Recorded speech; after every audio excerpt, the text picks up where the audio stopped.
Hey friend, welcome to Healthy with Heather Brown. If you don't know where to start with balancing being healthy and loving the life you already have, I got you, friend. And yes, of course, we're still going to enjoy some Chick-fil-A. I'm here to come alongside you and encourage you to fall more in love with your creator, your spouse, your kids, and your own health journey. We'll talk about how to let your good things grow until they become daily habits, with the occasional dad joke and point of view from my Yankee hubby, Eric. Don't stress. Let's hop on this hot mess express together. So join me, Heather Brown, as we unpack what it looks like to live a life well loved.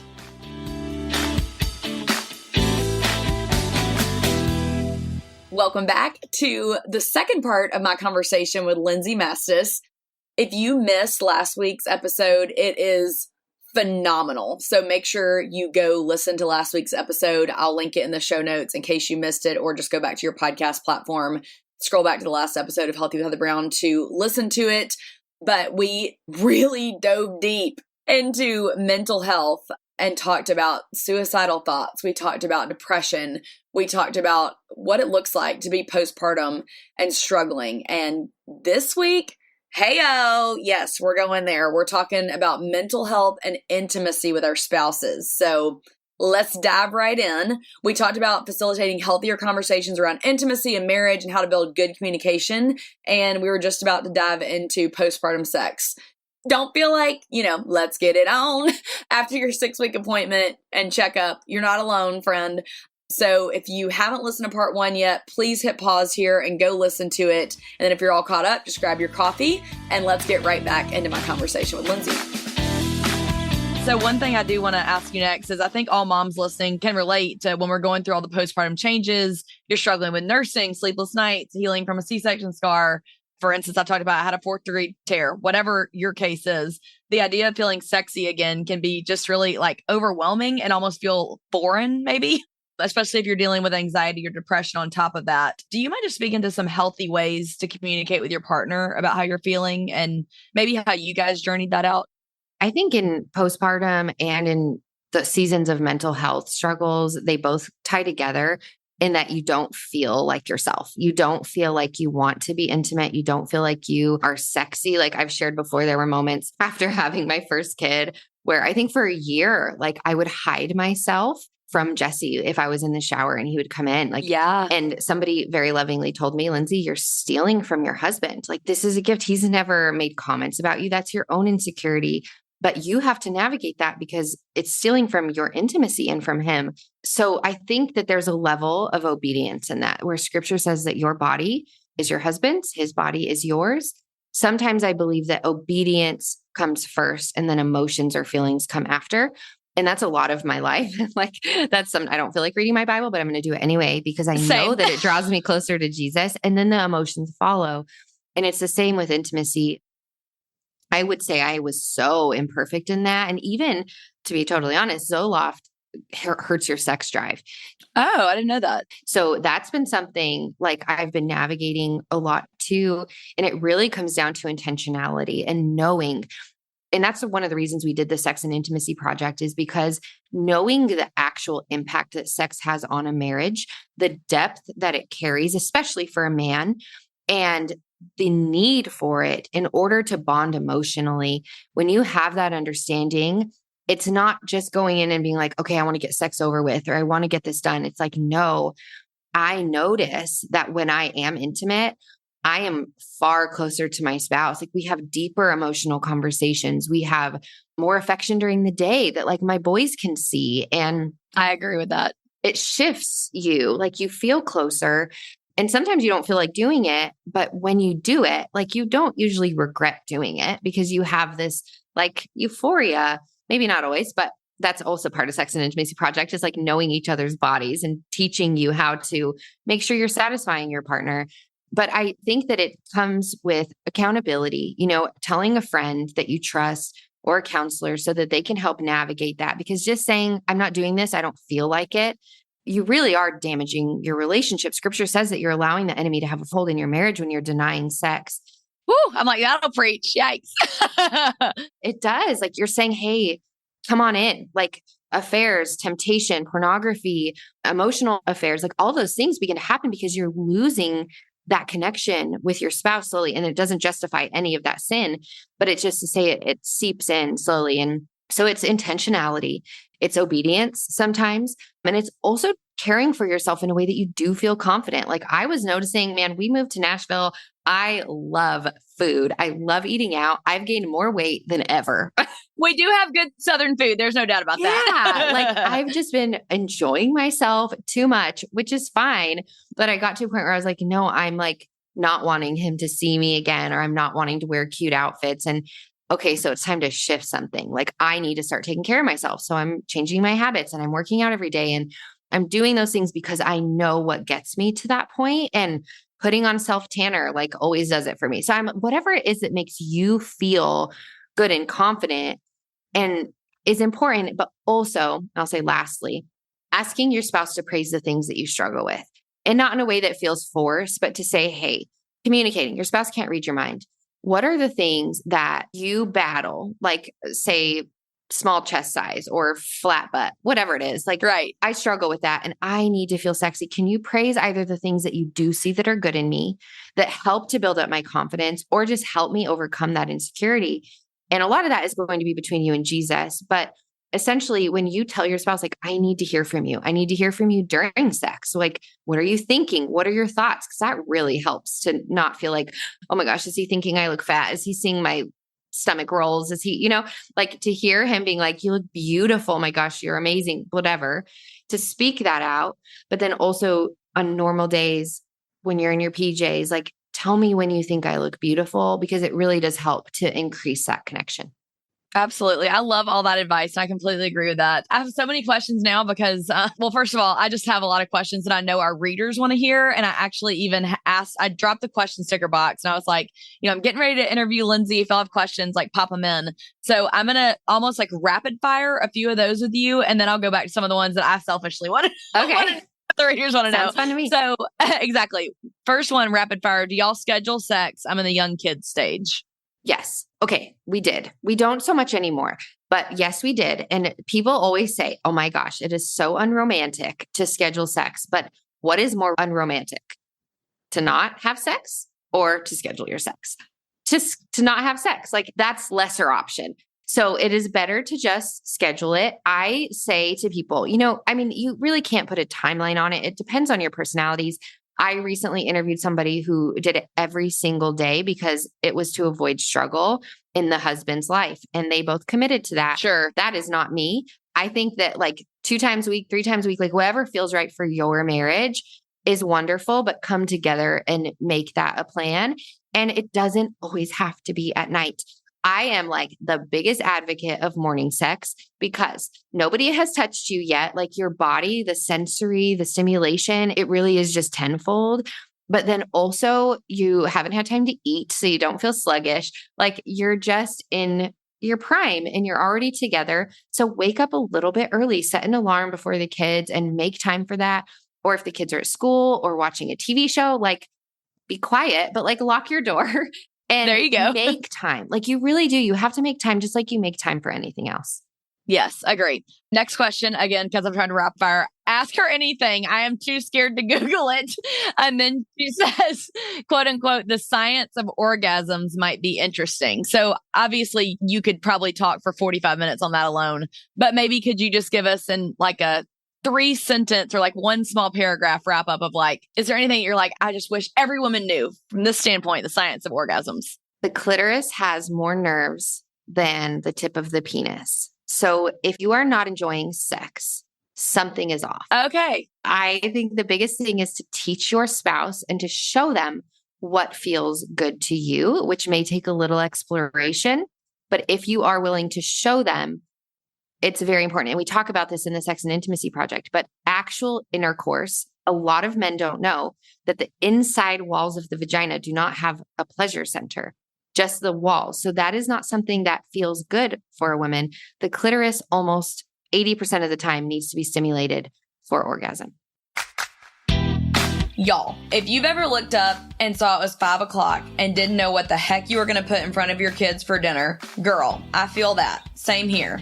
I used to frantically open up my pantry and freezer just looking for whatever I could throw together.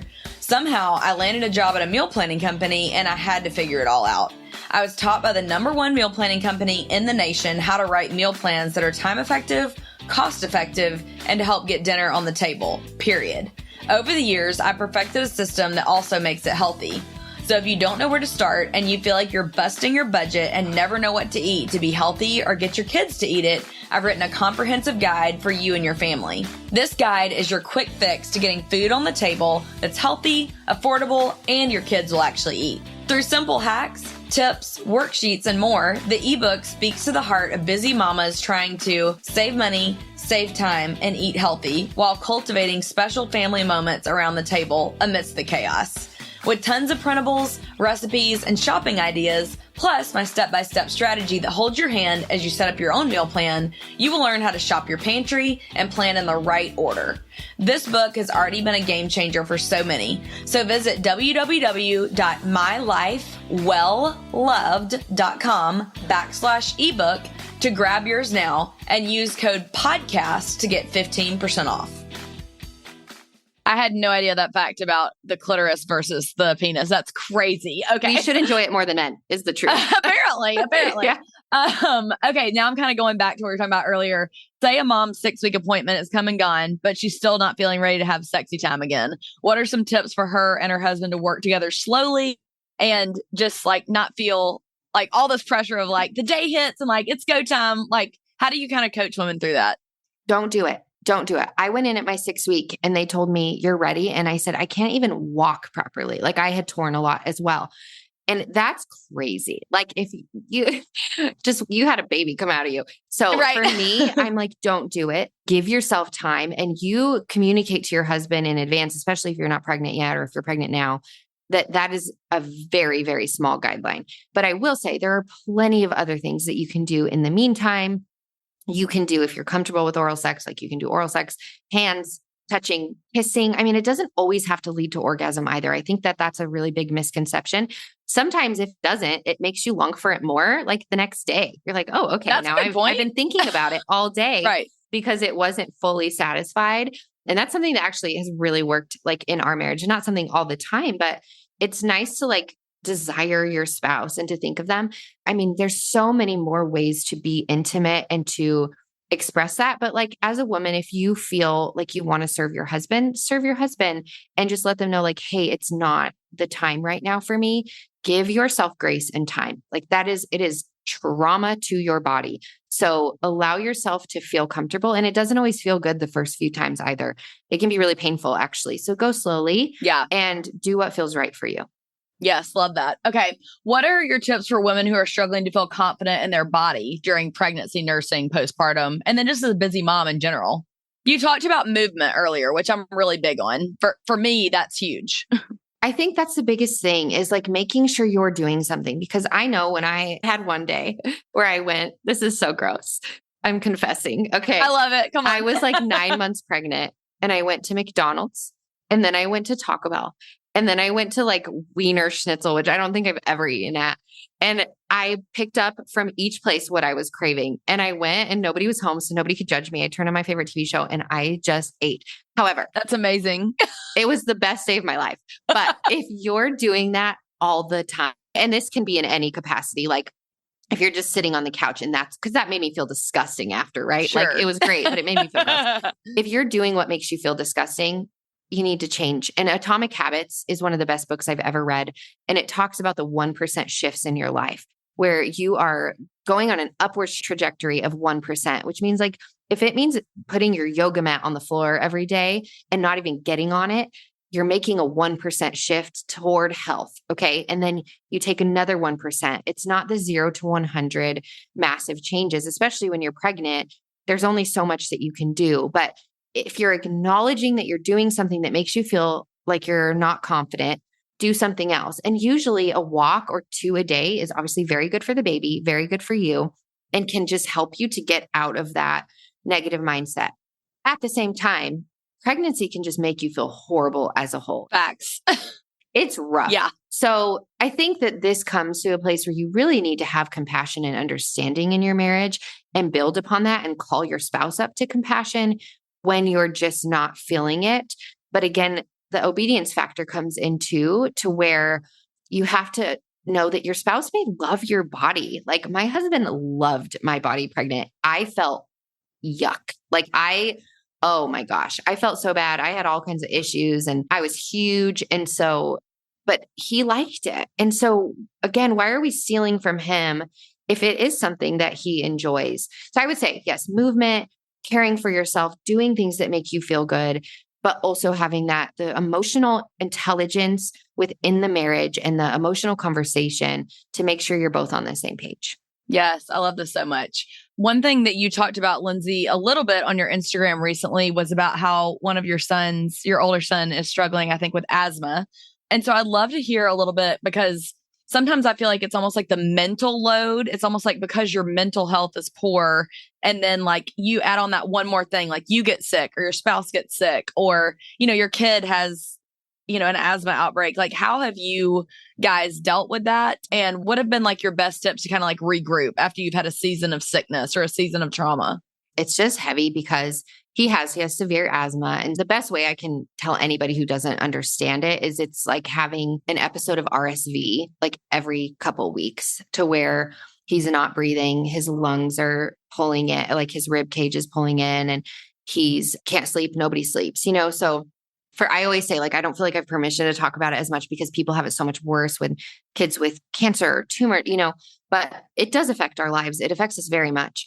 I think that, gosh, we've come out of that recently. Like we've had so much sickness the past 2 months and it definitely disconnects. Like there's moments where it connects us because we're both so scared and we're both so like genuinely traumatized and just praying on our faces for God to take this from our son. And I think in those moments, it brings us together, but it can also be kind of disconnecting, at least for me, because I live in that anxiety. And so I come to bed at a time where maybe normally I would pursue intimacy or like want to cuddle. I just want to decompress and not be touched. And I don't know how to describe it fully, but that's probably one of the hardest things for me because as a mama, and I mean, even my husband feels the same, like he carries the weight so heavily too. And I think that as a mom, I just would do anything to take it from him and protect him. And so when I can't, it's like I just want to isolate.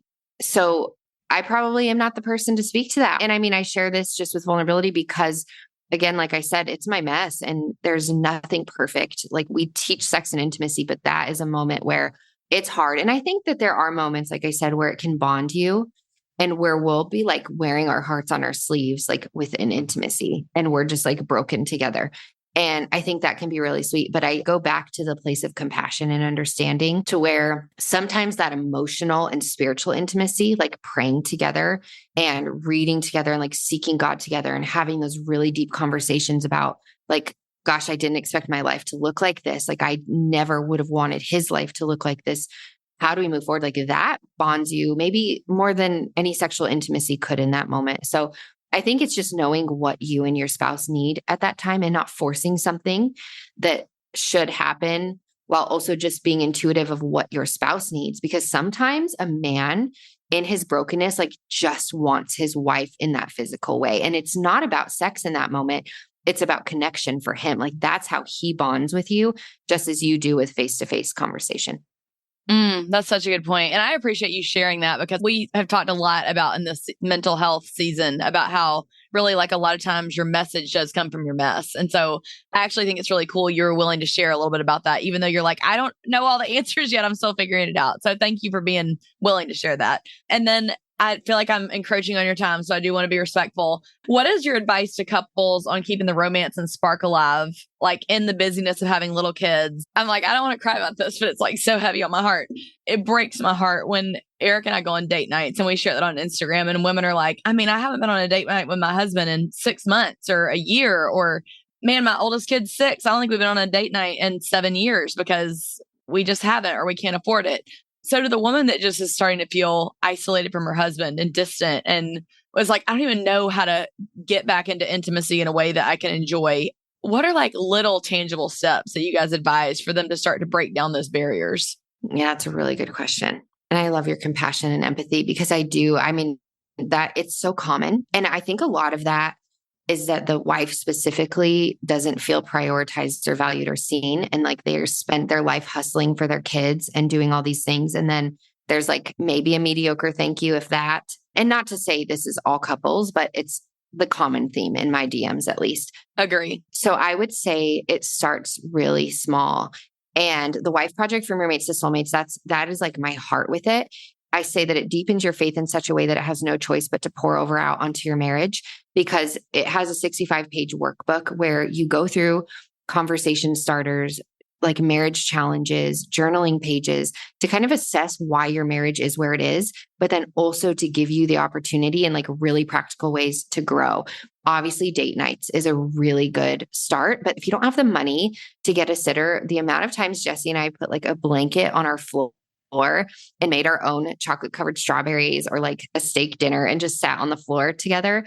It's such a good way. Like we play card games, we play Mario Kart. We will just like make our own really nice coffees, or like those are things that you can do, even if it's going for a walk. We have this couple behind us. They've been married for years and years. And every day I see them pass my window on a walk together. Oh, they have a special needs child, but they make that time for each other every day. It's those little things. And sometimes your spouse will be like, oh, I don't want to do that. Like that seems weird. And that's where you communicate, hey, I really need this. Like this is something that I need in order to feel close to you. I pray and hope that most spouses would respond to that. So that would be number one.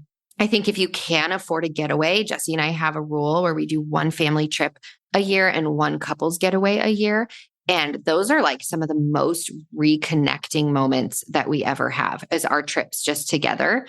I always say like a family trip is not called a vacation, because it is not a vacation. It's a family trip. But like I'm actually in the process, this is the first time I'm saying anything, but I'm in the process of making cards, like marriage cards. So there's going to be cards for conversation starters. There are going to be marriage challenge cards. The brand is called Oh Hey, like, oh, hey, and I'm so excited. I'm so excited for them. But things like that, just like little games, questionnaires with each other, fun. People really lose the fun when they have families and start talking about finances. It is so important to become best friends with your spouse again. And I have one whole teaching on that in the Wife Project, because that friendship is what bonds you when your kids eventually leave the house, when you're empty nesters and you're like, wait, what is this? Like we've just been so child focused that we've lost everything that our marriage is. You need to get to a place where your friendship and marriage and passion is strong, because that is going to leave eventually. And that's why so many marriages end when kids leave the house. So have that fun, do spontaneous adventures together, make a little mason jar of popsicle sticks and write all of these fun date ideas down that you would normally never do, and make a rule. You pull the popsicle stick, you cannot change what that popsicle stick is. And I have lists of these date ideas that you can put on the popsicle stick on the Wife Project. But I think little things like that, like go to Goodwill and buy thrift outfits that for each other and make them wear it, and go eat at a fast food restaurant. Like it's just little things that I think helps to break down those barriers that we so often build, where we don't want to express that vulnerability anymore. And we're unwilling to go there because it's almost like a business relationship.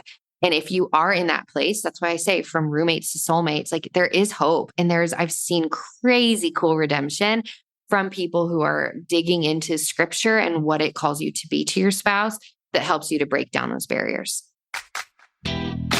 Hi, friend. Are you enjoying this episode? Hit that plus sign in the top right of your Apple Podcast app, or the follow button in your Spotify app, or wherever you're listening. That way you automatically get each new episode without having to search for it. You're welcome.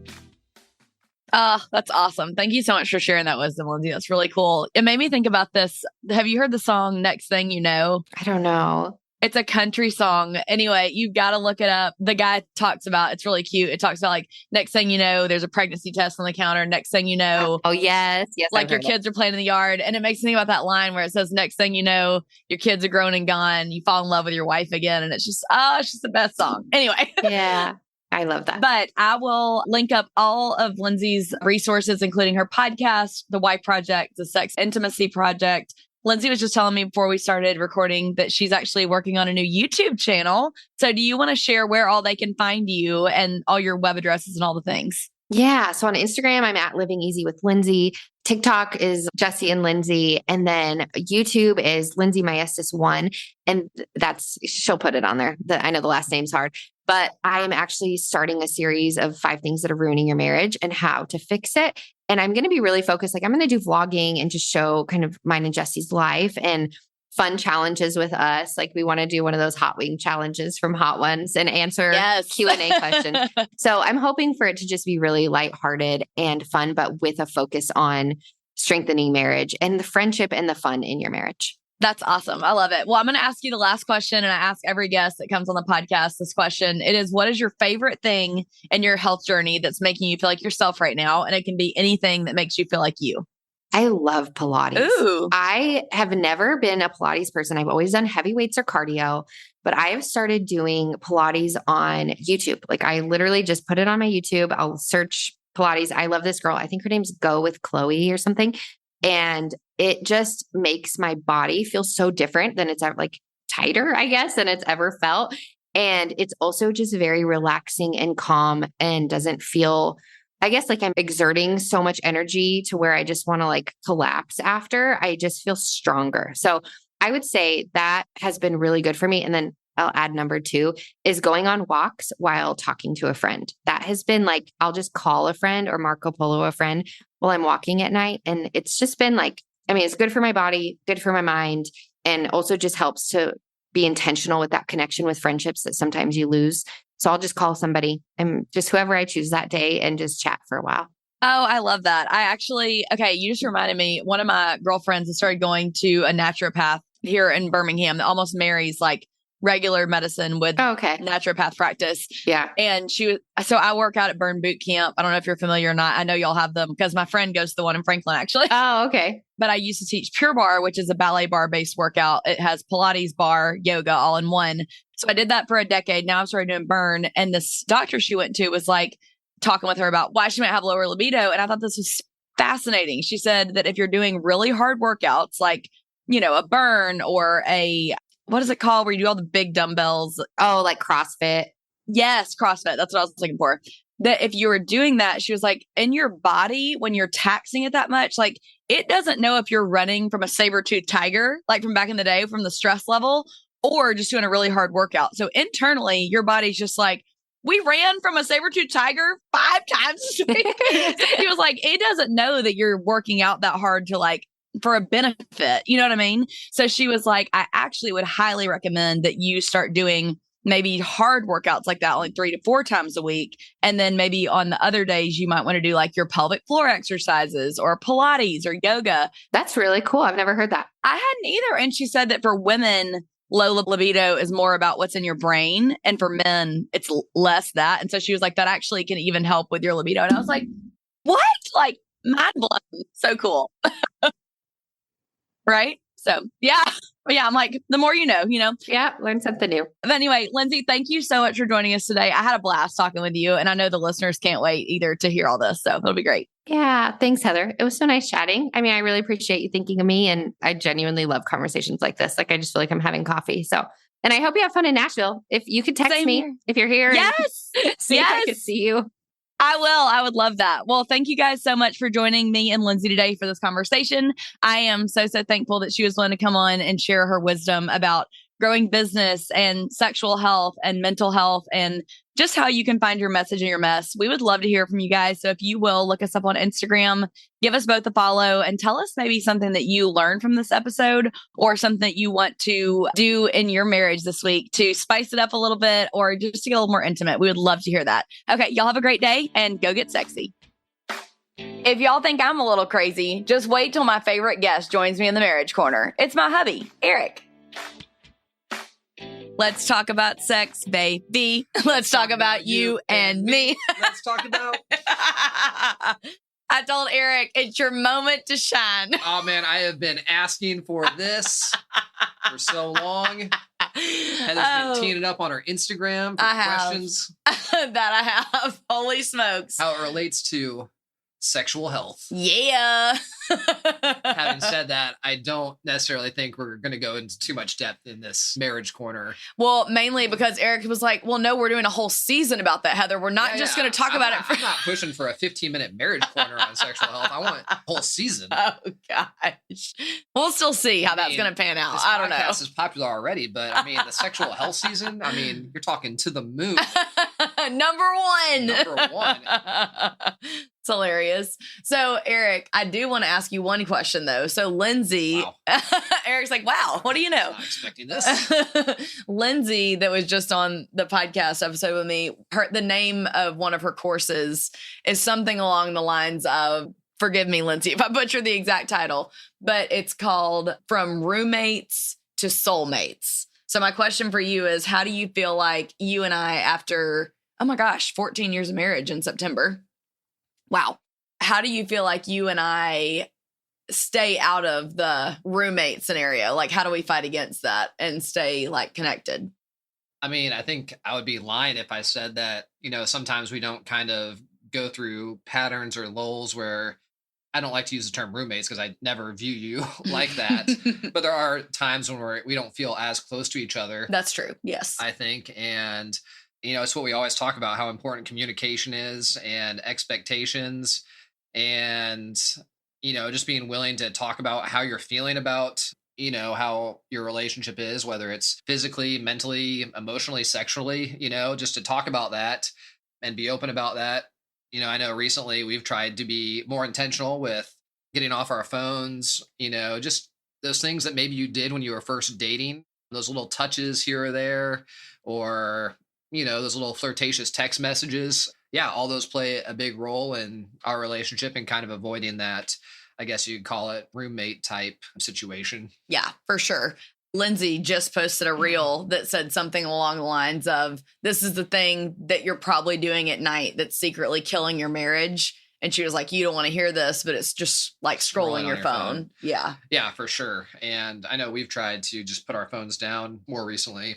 And it really is amazing. I try and put it over on our kitchen island, which is about 30 feet away, typically if we're on the couch. And yeah, just doing that small thing just makes you more intentional and plays a role in, I think, a healthier relationship. Yeah. I will say too, I really appreciate that Eric has been more willing recently to watch shows with me at night where we both can enjoy it. He told me that because I've been watching shows that are more aimed towards him right now, he'll do me a solid and watch some kind of like chick flick or something next with me. But we really like watching Yellowstone together. I do have to cover my eyes at parts. And then Andor is what we're currently watching. The first 2 episodes, ladies, are real slow, but give it a chance. I promise. Stick with it. Is there anything else that we've watched semi-recently that people might appreciate hearing a show rack on? Can't think of any off the top of my head, but sometimes it is difficult to find things you both like. But yeah, it's not always about that either. Yeah. So. Friday Night Lights. Yeah. Some of our friends are watching Blacklist. We kind of gave up on it after a few seasons. Eric gets bored easily with shows, but anyway. Yeah, a lot of times they're very predictable. That's what happens when you watch a lot of TV, babe. Just saying. Well, it's kind of a little bit of an undercut. No, I just mean from when you were growing up. Like, he's always like, can you tell what's coming up? And I'm like, no, babe, I'm not that smart. And I wasn't allowed to watch that much TV growing up. That's true. Anyways, I do have another random question for our marriage corner, and this is kind of just complete 180. It's not related to what we just talked about, but I am still pushing for season 3, sexual health, healthy with Heather Brown. Melanie, you can quit sweating. She literally messaged me on Instagram and was like, I'm already really nervous about how this is going to go. Eric talking about sex with us. Like, I just don't know. If I can listen, I'm going to feel too awkward. So you can quit sweating now, Melanie, until season 3. Speaking of, Heather, what are your 3 favorite sexual positions? Oh, gosh. And with that, we're going to go right on to the next question. Oh, man, I'm kind of interested. But anyways, for season 3. Anyways, all right, this is completely different. But Heather's pretty red right now. I am. Yes, I am. Did I just do a workout or is Eric talking about sex? Not sure. All right. So sorry. This is one of my completely random questions. It's completely different from what we were just talking about. So what are things that people add to food or recipes that are overrated or unnecessary? So many answers to this.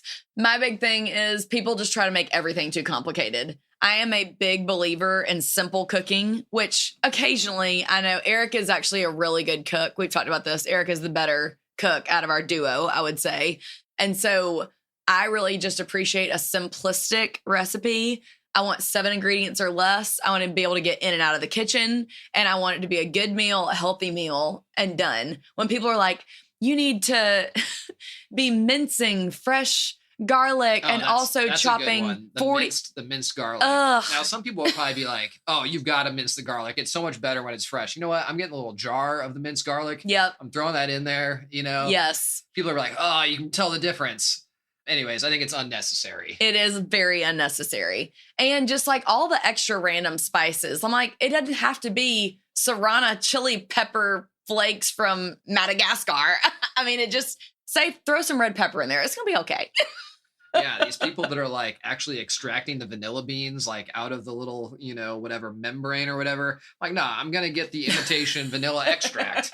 From Aldi. It was $1.49. Yeah, come on, people. Let's not make this too complicated. Is there anything else specifically that you can think of that like a ton of people add or is unnecessary that you're like, it's unnecessary? I feel certain you have a good answer for that, which is why you're pushing me on this. So I'm just going to let you answer. Mine is I cannot stand the minced garlic and the fresh ginger and the grating. It's just too much. So I think my number one most overrated ingredient or add-on is anything truffle, like truffle oil, shaved truffles, which are super expensive. I'm not a fan of the flavor. And yeah, they're always trying to upsell you on the truffle. They are trying to make something fancy. Oh, French fries with truffle oil, fries with truffles. No, I just want French fries, just plain and simple. I just want that. Is that too much to ask? So okay, gosh. But those duck fat, where did we get those duck fat fries from? Those are real good. That was at Juniper. At Juniper in downtown Birmingham. Yeah. The duck fat fries were good, though. They did not have truffle on them. They didn't have truffle, but duck fat's pretty extra, just like truffle oil is. That's true. I would think that's maybe the more underrated item. Like, I think people should fry things in duck fat all the time. Really? Oh, yeah. Interesting take. Okay. Yeah. Another one I had, and this is something that may be a little controversial because I do love this condiment, but I do feel like a lot of people will just add it on at the end and try and make things a little bit more fancy, but sriracha sauce. You love sriracha sauce. I know I do. I love it. Okay. But still, I feel like it's a lazy way. You're just on some sushi like, oh, I'm going to make this a little fancy. I'm going to drizzle some sriracha on the top, Yeah. And just other times, I just feel like it got really popular really fast. And a lot of times you don't need it. No, you just think it's overplayed. It's overplayed. Don't get me wrong, I still love it. Yeah, you do. He uses it on almost every meal, so I'm very surprised here that's in your answer. I would say my last one is it's kind of like the unnecessary, but it's like that extra like add-on. So like an extra patty on a burger. Sometimes you don't need like that second patty, or if you're at Wendy's, you're getting the triple. You definitely don't need that third patty. So and true. there's a big thing with the meat to bun ratio as well too. You can't have too much meat compared to the bun. And usually, just one single patty does the trick. That is true. I would agree with you on that. But you know what? Actually, you talking about this is making me realize I have one now that I didn't think about. You are not going to like this answer. Eric loves some mayo. I don't know if this is like a Midwestern thing. I feel like a lot of Southerners like it too. But I want light mayo, if any mayo at all. The same. Oh my gosh. It is way too much. It's like just extra fat and calories in my mind for like very minimal return. Like I want the taste of the mayo, just a little extra creaminess. I don't need like, I taste a tablespoon of mayonnaise in my mouth with this chicken salad. The more mayonnaise, the better. No, and you know what? I don't want Miracle Whip, and I don't want these substitutes with mayonnaise like, mayonnaise with olive oil or low fat or mayonnaise or light mayonnaise. I don't want it. I want the full fat. I want Duke's. I want Dukes. Wow. I want these other off brands. I don't necessarily want Kraft. What about Hellman's? Hellman's works. Yeah. My mom, Susan, is very into the Hellman's. Very brand loyal. You can't be veering from it. Yeah. Eric does hate Miracle Whip, though. He does talk about this often. Even though I did grow up on Miracle Whip in the Midwest. I feel like more people like Miracle Whip in the Midwest than mayonnaise, but maybe so. I feel like in the South, it's kind of like Hellman's or bust. Who knows? Maybe Duke's a little bit too. Anyway, yeah. You know what condiment I love that I feel like I've really picked up on in the past few, years? No sugar added ketchup. That is a new favorite of mine because I'm trying to control my sugar content. It's not that I think it tastes better. I appreciate the I know effort it's better for me. But it just is not the same. Also, I really like the Primal Kitchen mayonnaise. Don't you be hating on it because it's pure ingredients. It is real food. I'm not going to hate. It is definitely healthier, but I want the Duke's mayonnaise. I hear you. A purist over here. This episode has not been sponsored by Duke's, Hellman's, or Primal Kitchen. No, it is not. It could be. Yeah, I'm like, shout out. Give us a call. Primal Kitchen. We love you. We love mayonnaise. Anything else you can think of? Let's see. The mayonnaise we talked about. Primal Kitchen. The ketchup. You were hating on me for that. Oh, you didn't let me answer. Wickles. I really like Wickles. Yeah. That I would add them to almost every thing that I could. My chicken, a snack, a hamburger. We're not talking about the most underrated add-ons. We're talking about the most overrated add-ons. Okay, well, shout out Wickles. We also love you. I agree. Very underrated. If you're able to get your hands on those, then I highly recommend you try them. But I didn't know I picked up the dirty ones because they were on sale this week, and I about lit my mouth on fire. Eric was like, "What is the problem over there?" You picked up the dirty pickles? Eric, oh gosh, here we go. Back to circle. Here it comes. Wow. All right, perfect. Good job. I did just give him a high five for that corny. Nice. I don't know, circle round. Very spicy, dirty pickles. Dirty dills. That's what it's dirty called. Dills, that is what they're called. So funny. I think that's what the intro at the end of this description of this podcast, Marriage Corner with Eric and Dirty Dills. That's cute. I like it. Okay, well, anything else you've got that you want to talk about as far as a condiment goes, or you feel good about it? Not really. I feel like this Marriage Corner was all over the place, but I feel like that's kind of, part of our relationship. Yeah. I do love a good random question. I know you like it as well, too, so. Part of the fun and possibly part of my undiagnosed ADD. We'll see. Could be. Okay, well, thanks, Eric, for joining us again in the Dirty Dill Marriage Corner. I am so glad. What? Yeah, we need to get the Marriage Corner sponsored. By the Dirty Dills? That would be great. That would be hilarious. For season 3. Perfect. Love it. Oh my gosh. So funny. Okay, you guys, we're so thankful that you stuck with us. Thank you through all of that. I hope you didn't feel too awkward. I'm doing the awkward turtle at the mic while we talked about dirty dills and sex and all the things. It was so much fun. I'm going to go try to drink some water and get less flush. I'm so red. We're going to have to work on this if we're doing season 3. We are. We really are. So anyway, we're going to clean it up, you guys. It's going to be great. All right. Leave us a comment. Let us know what you want to talk about next time. Leave us a question. We'd love to chat about it. Y'all have a awesome day. And make sure you're following me on Instagram over at Healthy with Heather Brown. Send me a DM and let me know on a scale of 1 to 10 how awkward you felt. Have a great day. Bye. Hey girl, hey! If you're loving the show, I would love to hear from you. Please be sure to go on over to your podcast app, scroll down to where it says ratings and reviews, and tell me your thoughts. It really does mean so much. Your words might just be what the next person needs to tune in and start living a healthier life from the inside out. Thanks!